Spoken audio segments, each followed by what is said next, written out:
Today I'm canning Mrs. Wage's chili base for you. Well, hi guys, welcome back to Linda's Pantry, and today I am canning a chili base.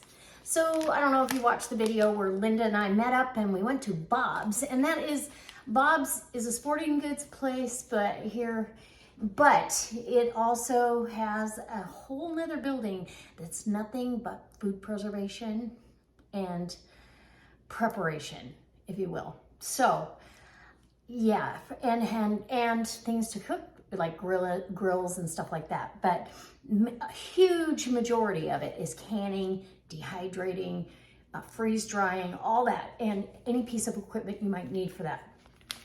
So I bought, under Linda's recommendation and Renee over at Pike Creek Farm, they both love this chili base. And I said, how easy would this be? And it's gonna be so easy. I'm gonna show you right after this. I'm gonna show you a recipe using this to make your weeknight meal go so well without making a giant pot of chili. So, couldn't be easier. It's just a little bit time consuming because of the processing time and the cooking time. So, you need 6 pounds of fresh tomatoes, or you need 6 cans. I've got 6 cans of organic diced tomatoes.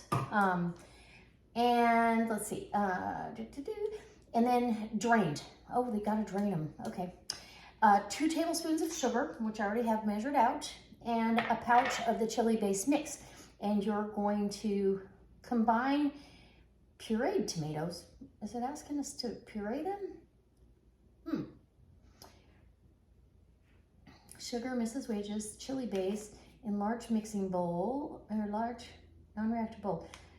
Bring mixture to a boil, stirring occasionally, reduce the heat and simmer 25 minutes until chili is ready. You can serve it immediately, but I'm going to, or you can freeze it, or you can can it. Canning, you process it for 40 minutes in a water bath canner, and yes, in a water bath canner. Let it stand for 5 minutes and then test your seals. Okay, so we're gonna use 4 jars lids, as always. Down in the description box is a coupon code, Linda's Pantry, all capital letters, no apostrophe. If you put that code in there, you'll get 10% off your entire order. And I recommend you stock up now, because who knows what's gonna happen down the road. And so I have to drain these, which I don't wanna throw the juice away, so I'm not going to. But pureed, it seems like that would have called for tomato puree. So this is what I'm doing. Each can of tomatoes I'm pouring into my colander, letting it drip into my measuring cup. I'll drink that tomato juice. I'm not wasting it. It's good organic, vine ripened tomatoes. Yeah. Okay, each can. Gonna do it just like that. And I'll puree it with the immersion blender. Because if you were using fresh tomatoes, you wouldn't have all this juice. And I can recycle those cans. And they smell so good. I'm gonna throw my sugar in now.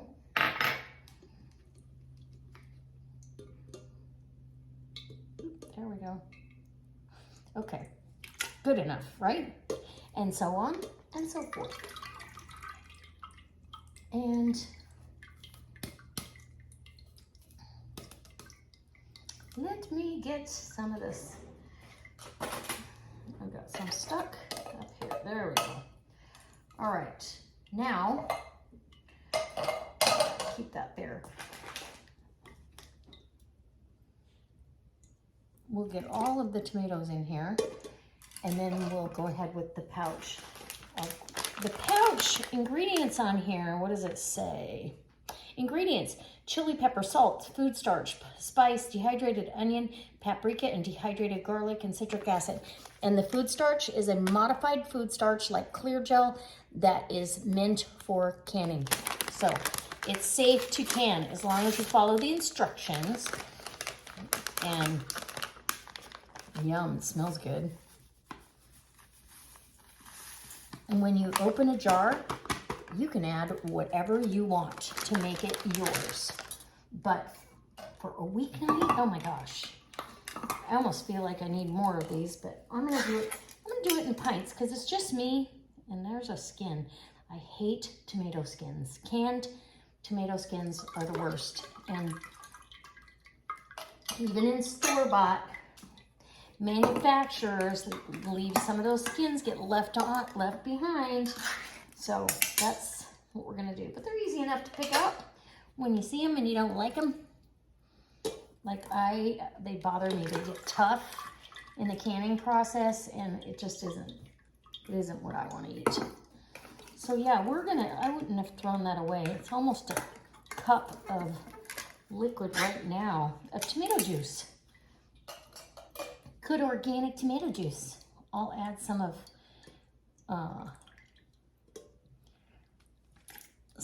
I could add a couple things and make a really good drink. Or on a hot day, because it is kind of hot, you could have a tomato beer. All right, then we'll get this on the stove, and we're gonna bring it to a simmer and simmer it for 25 minutes. Okay, it's time to can. This simmered on the stove at a pretty good rock and roll once it gets going for 25 minutes. Now, I've got the water bath steamer, or the steam canner, not a water bath, it's a steam canner, but it is the same as a water bath. So this has to go for 40 minutes. Look how thick and delicious that looks. Brick red chili, the base for a delicious chili. And we're doing 1 inch of headspace for sure. And I'm excited. I'm so excited. Okay, so 4 jars, right on the instructions here on the back. Wash your lids and pans in hot water. Place lids in saucepan and cover with water. Bring to a simmer. Lids are recommended for a one-time use only. Absolutely. So I do pour boiling water over my lids. Then I get my rings on finger tight and into the steam canner. This is going to go, but look how beautiful. And because this is liquid, I am not debubbling. There's no bubbles. No bubbles. Okay. And it's a nice thick brick red chili sauce starter for your chili. Okay. And I'm just going to leave the lid off of the steam canner because it's already ready to go. It's warm. It'll keep that jar nice and hot. And these came straight out of the hot dishwasher. So it was really perfect timing. I was a little worried. I'm hoping I get enough. I want 6 pints of it. So small batch canning is definitely where it's at. And this is number 2. Again, we're gonna rinse and repeat that process. And look, up here, I don't know if you can see, but there is a little piece of the puree. Even though you have that protection there, you can still get debris, and that would impede your seal. Okay, into the canner to wait for deliciousness to happen.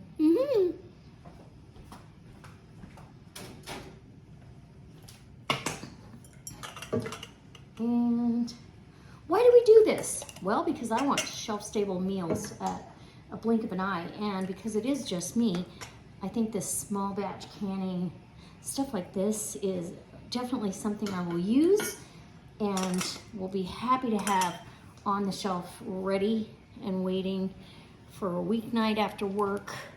I'm craving chili, but typically nowadays, if I crave something like that, I make a pot of chili and then I end up having to give it away because I can't eat it all, right? And I don't want to eat chili for a week, even though it is delicious. Yum. So am I going to show you how to use this? Yes. I'm going to show you a shelf-stable pantry meal that is going to make you so happy that you're a home canner and that you've prepped your things. I'm going to get 5 pints, maybe. Actually, I don't think I'm even going to get 5. That's great. Okay. I was hoping for 5 pints, Actually, I was hoping for 6, but there, ouch. There you go. Wipe the rim, get a lid on. Okay. Even if we just get 4 of these, that's fine. If I don't get another full pint, I will go ahead and use that and make my recipe for you. Okay. Come on, one more. We need one more. Let's all scrape the bottom of that pot and let's get us another pint, but I don't think so. It's gonna be close. And it's not because I tasted it. I literally tasted off the back of the spoon. That's it. It's not like I had a taste testing party, which does happen from time to time. So as you're simmering it, you're losing, yeah, this isn't gonna give me a full pint jar. So you're losing some of your product. So this is the only squatty or fat pint that I have. I'm gonna fill the rest of this with water. And or you could use the tomato juice, right? It's just shy. So I'm gonna fill that with hot water up to 1 inch of headspace. And then I will get it in the canner. And I'll use this one in my recipe first. Okay, so 5 pints in the steam canner, and I added to that jar, it literally, I think that's how much evaporated while it was cooking. So you're gonna have, for your altitude, the steam canner will tell you where it needs to be in the green zone, but you also have a vent hole back there in the back. That needs to vent out a good long ways before you start your timing, like 5 to 7 inches, I believe, venting out.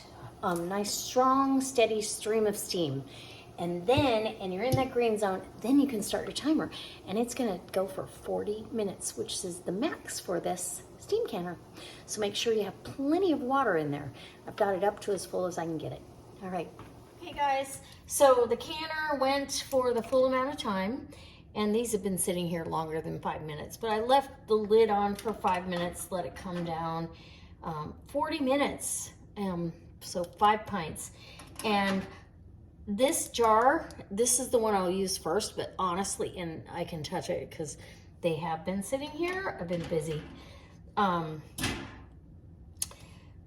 That jar I'll use first, but honestly, this is so thick, you're gonna probably add a little bit of tomato juice or something. So 5 jars of a chili base. So this is just the base to your recipe. All of them sound the same. They've all sealed. No, I still have plenty of water in here. No siphoning, which is good. I kind of expected them to siphon, but with the inch of headspace, maybe not. So these are gonna sit till tomorrow. I'll take the lids off and wash the jars and label them, and they will go in the pantry. And I have a chili starter. I have the base for a starter, and I'm gonna share a recipe with you in the very next video how I do this.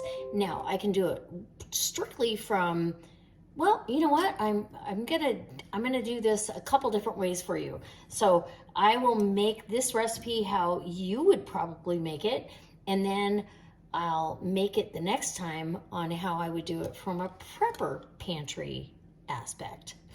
Just actually everything shelf stable. So this is how you keep your pantry as stable as possible and know that anytime you want, you've got access to the recipes that you love. All right. Okay, and that's my end result. It's beautiful. It's absolutely gorgeous. Deep brick red. Yummy. Okay. Stay tuned for the next video. I do hope if you enjoy these canning videos, you'll subscribe to the channel and hit that thumbs up for me and leave me a comment because I'd love to hear from you.